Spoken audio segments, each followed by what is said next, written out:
Tout comme moi, vous avez une voix, tout comme moi, vous avez la possibilité de changer les choses, de spread the word et de faire en sorte que personne ne reste dans l'ignorance sur ce qui se passe actuellement au Congo. Il faut savoir que le pays a connu déjà 3 génocides durant son histoire.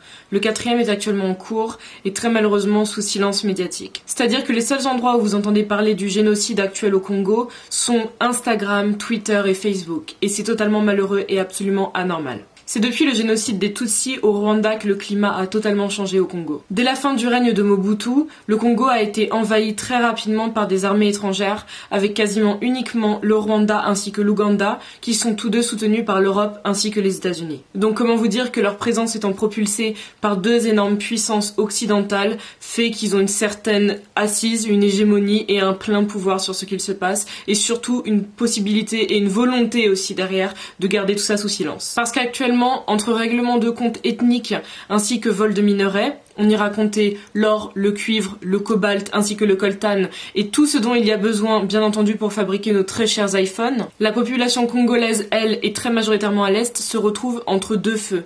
Et ce sont maintenant plus de 15 millions de personnes qui ont été massacrées. Avec d'un côté les conflits armés, les viols à répétition, la pauvreté de certaines régions suite à l'occupation des milices, ou pire encore toutes les maladies qui se répandent actuellement dans le pays, les Congolais et surtout l'Est du Congo sont face à un réel génocide. Les grandes instances internationales n'agissent absolument pas, vous le savez si vous êtes renseigné sur le sujet, mais surtout ne veulent pas officialiser ce terme de génocide. Et pourtant, c'est ce qu'il se passe. Ils iront très simplement vous dire que, oui, il y a des règlements de compte sur place, c'est entre différentes ethnies qu'il y a des soucis, alors que c'est uniquement un peuple qui est visé, un seul peuple qui est réduit doucement mais sûrement à néant. On l'a vu dans l'histoire contre l'Arménie, on l'a vu contre le peuple juif et aujourd'hui c'est le peuple congolais qui le subit. Et le terme génocide doit être officialisé et il doit se passer quelque chose. Alors bien entendu, je ne peux pas prendre les armes, rentrer dans un avion, aller me battre. Vous ne pouvez pas non plus le faire, ce n'est absolument pas le but. Le but aujourd'hui, c'est tout simplement de répandre cette information, que tout le monde se rende compte de ce qu'il se déroule vraiment actuellement au Congo,